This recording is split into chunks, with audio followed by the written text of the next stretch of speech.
When the Apostle Paul wrote to the church in Ephesus, he included in his letter some of the most descriptive statements of our salvation experience that we've ever been able to see. These descriptions are verses that many of us know and have quoted and held dear to us because they are said in such a way that they help us to really appreciate what our salvation really means. Let me read beginning in Ephesians chapter 2, verse number 4. And today I want to cover verses 4 through 7. But God, being rich in mercy, because of the great love with which he loved us, even when we were dead in our trespasses, made us alive together with Christ.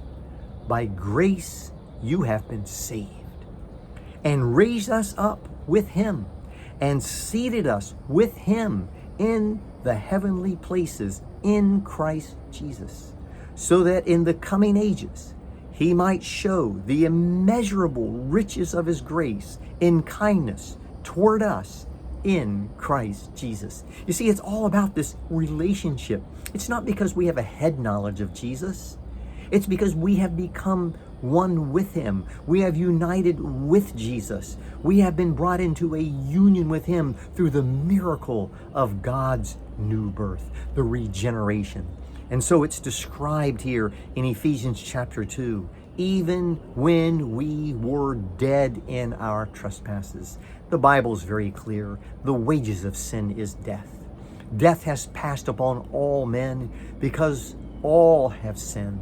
But even when we were dead in our trespasses, we were made alive together with Christ. And then this is the first time we see this expression, by grace you have been saved. We understand that we do not deserve salvation.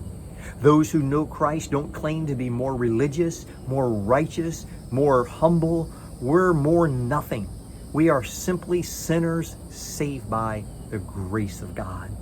And then he goes on to say this, that when we enter into that union with Christ, we are raised up with him, seated with him in heavenly places in Christ Jesus. So when Jesus ascended up into heaven, all those through the ages who put their faith and trust in him, who were united with him by faith, were made to sit down in the heavenly places. That means this: there's nothing else we can do to work or earn our salvation.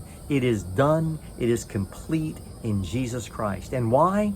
So that in the ages to come, he might show the immeasurable riches of his grace and kindness toward us in Christ Jesus. And for all of eternity, all of creation will see the great grace of God bestowed upon those who put their faith and trust in Jesus.